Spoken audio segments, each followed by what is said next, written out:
KD the मैथ्यूबर channel में आप सभी का एक बार फिर से स्वागत है। आई होप आप सभी अच्छे होंगे और अपने अपने कंपटीशन और स्टेट बोर्ड्स की बढ़िया तैयारी कर रहे होंगे।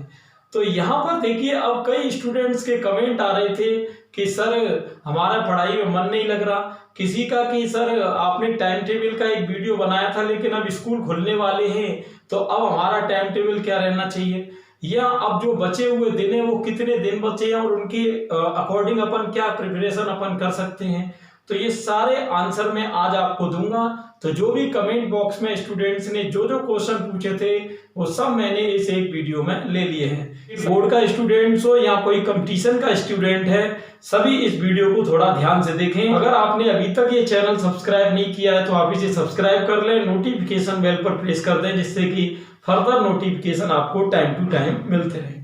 तो विदाउट एनी टाइम वेस्ट अपन चलिए जो क्वेश्चन है उनको डिस्कस करते हैं, क्या क्या प्रॉब्लम्स स्टूडेंट्स की आ रही हैं। बोर्ड ने आपको क्लियर कर दिया है कि जो सेशन है वो चलेगा और 15 मई से लगभग एग्जाम्स का स्केड्यूल स्टार्ट होगा। तो अब देखिए यहाँ पर अपने लिए ध्यान रखने वाली बातें कौन कौन सी हैं। सबसे पहला काम है अपना टाइम टेबल। टाइम टेबल देखिए क्या है कि अब जैसे अब आपको ये देखना है, जैसे कि अब मान लो 15 नवंबर के आसपास है मामला। अब 15 नवंबर से आपको मान लो टाइम टेबल बनाना है, जैसे सपोज दैट 15 मई तक का या जो भी रिमेनिंग टाइम है उसका। क्लियर? तो आप पहले तो ये देख लेंगे किस सब्जेक्ट की क्या डिमांडिंग है, उसके हिसाब से एक टाइम टेबल सेट करें। और अगर आपको इसमें प्रॉब्लम आ रही हो तो मिलके थंबनेल का एक वीडियो बनाया हुआ है, आप थंबनेल से वो वीडियो देख सकते हैं। उसकी डिस्क्रिप्शन में मैंने लिंक दी हुई है। एक प्लेलिस्ट आएगी मोटिवेशनल एंड एग्जाम अपडेट्स, तो उसमें आपको ये सारी चीजों की ट्रिक्स मैंने बताई हुई है। तो चलिए यहाँ पर मैं स्टार्ट करता हूँ। तो जैसा कि बात हुई थी टाइम टेबल की, तो टाइम टेबल अपने को बनाना है स्टूडेंट जो रिमेनिंग डेज हैं उनके अकॉर्डिंग। आप डिफिकल्टी लेवल देख लें पेपर्स का कि किस सब्जेक्ट के लिए कितना टाइम डिमांडिंग है, क्योंकि देखिए हर स्टूडेंट्स की यहाँ कैपेबिलिटी अलग अलग होती है। जैसे मान लो कई स्टूडेंट्स हैं उनकी इंग्लिश बहुत ज्यादा अच्छी है, या एक स्टूडेंट है उसकी इंग्लिश बहुत वीक हो सकती है, तो दोनों का टाइम टेबल अलग अलग होगा। यहाँ मैं आपको एक ऐसा टाइम टेबल नहीं दे सकता कि जो सबके लिए फिट बैठ जाए, फिर भी एक अप्रोक्सीमेट मैंने टाइम टेबल बनाया हुआ है, उसकी लिंक मैं आपको डिस्क्रिप्शन में दे दूंगा। लेकिन ये आप खुद बनाएं तो ज्यादा बेटर है। गाइडलाइन आप मुझसे ले सकते हो, कमेंट बॉक्स में आपको कोई प्रॉब्लम आए तो आप पूछ लेना। ये तो बात हुई टाइम टेबल की। दूसरा है अपना प्रीवियस पेपर्स। अब देखिए, चाहे अपन कोई कंपटीशन दे रहे हैं, चाहे अपन स्टेट बोर्ड के लिए अप्लाई कर रहे हैं, यहाँ प्रीवियस पेपर्स बहुत ज्यादा इंपॉर्टेंट होते हैं लास्ट 5 ईयर्स के, चाहे बोर्ड के हो चाहे एयरफोर्स के। अब जैसे एयरफोर्स एनडीए के लास्ट ईयर्स की कट ऑफ प्रीवियस पेपर्स मैंने इस पे सारे दिए हुए हैं, और प्रीवियस पेपर बोर्ड के भी मैंने सॉल्यूशन कराए थे जिसकी लिंक भी मैं आपको डिस्क्रिप्शन में दे दूंगा। तो ये सारे पेपर्स आप वहां से देख सकते हो, और बोर्ड की वेबसाइट से बीएसईआर पर जाकर या सीबीएसई की वेबसाइट पर जाकर आप रिलेटिव पेपर्स को डाउनलोड भी कर सकते हैं।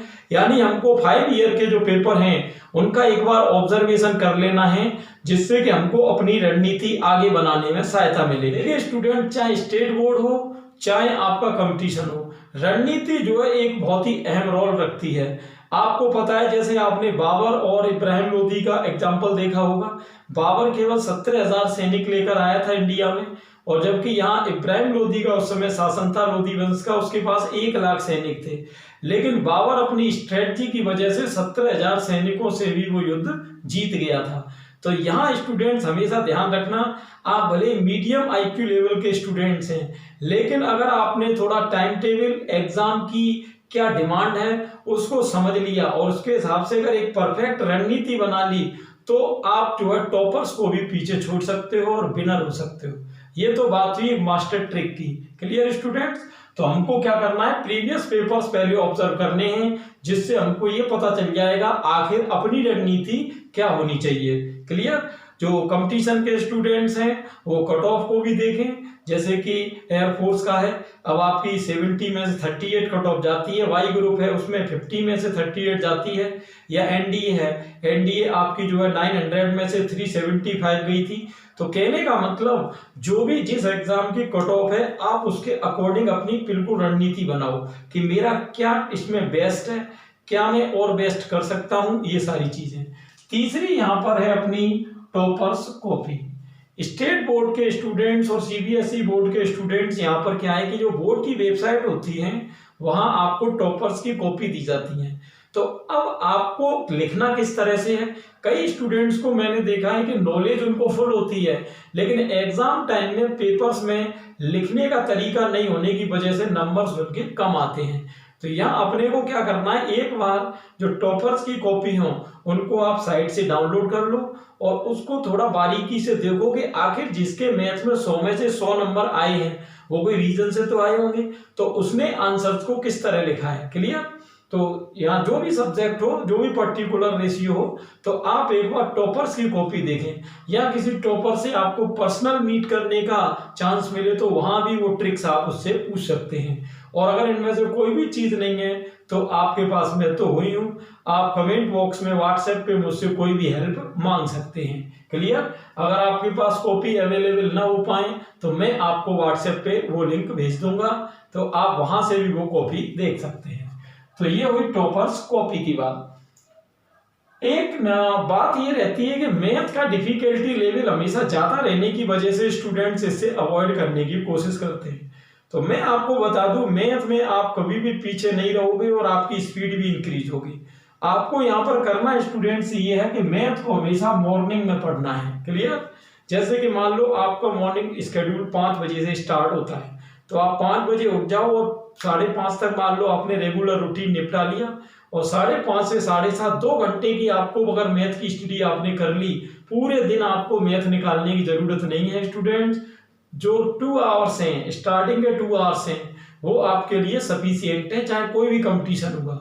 क्योंकि देखिए मॉर्निंग में क्या होता है कि जो सबसे डिफिकल्टी लेवल जिस सब्जेक्ट का ज्यादा हो वो आपको सबसे पहले करना है, क्योंकि एनर्जी हाई रहती है, कंसेप्ट आपको सारे के सारे उस समय समझ में आएंगे। तो मैथ आपको करनी है मॉर्निंग में, और जो प्रैक्टिस सेट है वो लगाना है नाइट में। अब ये क्यों, देखिए प्रैक्टिस सेट का मतलब मेरा यहाँ पर प्रीवियस एग्जाम पेपर से भी है। जैसे कि कंपटीशन के स्टूडेंट्स हैं, अब आपने देखा होगा कि अलग अलग कंपटीशन के अलग अलग सेट्स मार्केट में रहते हैं, या यहाँ पर जो स्टेट बोर्ड के स्टूडेंट्स हैं वो अपने टीचर से कोई टेस्ट पेपर सेट करवा सकते हैं, या मान लो कोई प्रीवियस के 5 साल के पेपर हैं उनको सॉल्व कर सकते हैं। तो इनको आपको डेली सॉल्व जरूर करना है। अब आप सोच रहे होगे सर कि डेली सॉल्व करेंगे, जैसे मान लो फिजिक्स का पेपर है तो फिजिक्स का पेपर सर वो तो 3 घंटे का होता है, तो डेली 3-3 घंटे का अपन पेपर सॉल्व भी करते रहेंगे तो फिर स्टडी कब करेंगे। तो यहाँ पर आप कोई जरूरी नहीं कि रेगुलर करें भाई, आप सेक्शंस में इसको बांट सकते हैं। जैसे मान लो आपने फिजिक्स उठाई, अब आपने सोचा कि चलो आज सेक्शन ए और सेक्शन बी कर लेता हूँ, कल section C and section D कर लेता हूँ। क्लियर। या मान लो इसी तरह से तो एक पेपर को आप 2-2 दिन भी डिवाइड कर सकते हो।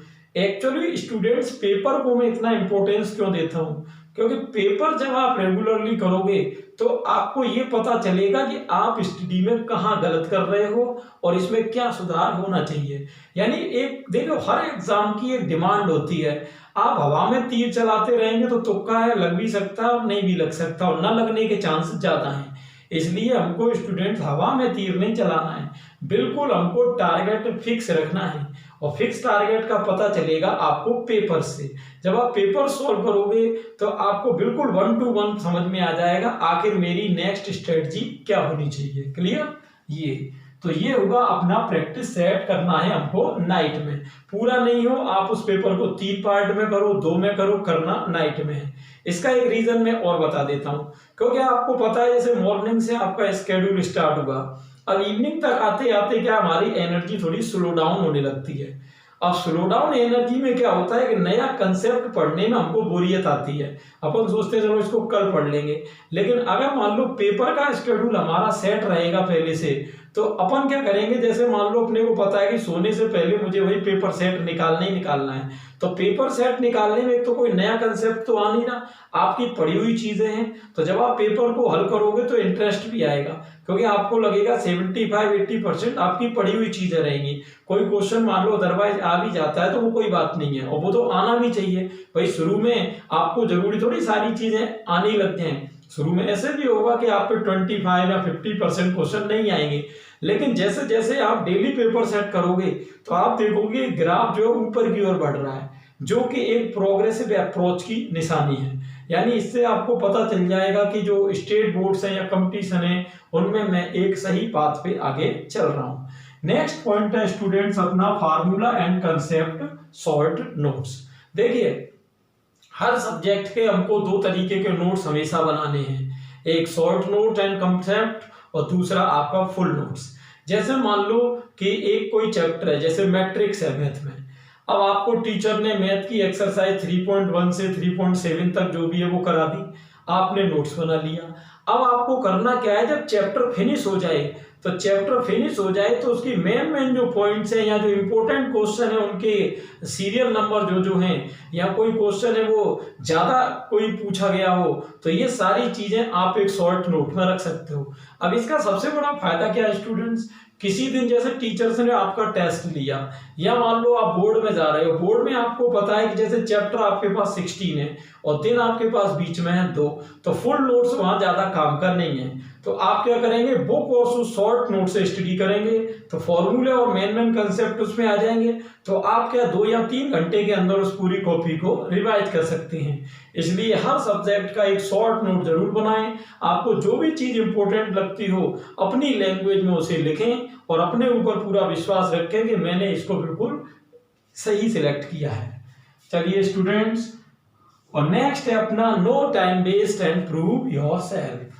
देखिए हर व्यक्ति के पास स्टूडेंट अपने आप को प्रूव करने का मौका कभी न कभी आता है। अब ये अलग बात है कि आप उसको ऐसे ही गवा दें, और दूसरा ये कि उस मौके को आप एक चांस समझ के भुना लें। जैसे मान लो स्टेट बोर्ड्स हैं, अब जैसे गवर्नमेंट ने कह दिया कि भाई 15 मई से एग्जाम होगी या सीबीएसई की के अप्रैल में एग्जाम होगी या मार्च के लास्ट वीक से स्टार्ट होगी, तो ये एक्स्ट्रा टाइम है। और ऐसी बात नहीं कि हर स्टूडेंट फालतू बैठा है, कई स्टूडेंट तो अब इसका रोना चालू कर देंगे भाई कि ये हुआ वो हुआ अब तक। लेकिन भाई अब एक चांस ये भी तो मिला है कि अपने को टाइम भी एक्स्ट्रा मिल रहा है। जैसे आपने देखा कि एयरफोर्स में रीजनिंग का पेपर इस बार हार्ड आया था, क्योंकि भाई पेपर का डिफिकल्टी लेवल भी उसी हिसाब से रहेगा, क्योंकि सबको पता है कि आपको टाइम मिल रहा है। क्लियर? तो अब आपको करना क्या है, इस मिले हुए टाइम को पूरा फायदा लेना है और फालतू चीजों में अब अपन ने जो टाइम देना था वो दे दिया, लेकिन अब अपन पूरी जो भी 4-5 महीने का टाइम है पूरी एक्यूरेसी से लगेंगे। हमेशा ध्यान रखें कि अब वो जमाना गया स्टूडेंट की slow and study wins the race. अब यहाँ पर नया जो स्लोगन है वो है smart and study wins the race. Clear? तो ये हुआ आपका prove yourself and no time waste. Time management के ऊपर मैंने कई वीडियोस बनाए हुए हैं, और अगर आप वो सभी वीडियो देखना चाहते हैं तो डिस्क्रिप्शन में प्लेलिस्ट की लिंक्स दी हुई हैं, वहां जाके आप बाकी वीडियोस को भी कंटिन्यूअसली देख सकते हैं। आई होप ये वीडियो आप सभी के लिए हेल्पफुल रहा होगा। और भी कोई क्वेश्चन हो तो आप कमेंट बॉक्स में मुझसे पूछ सकते हैं, मैं नेक्स्ट वीडियो उसके ऊपर जरूर बनाऊंगा स्टूडेंट्स। तो ज्यादा से ज्यादा स्टूडेंट्स को इसे शेयर करें जिससे सभी का बेनिफिट हो सके। Thanks for watching.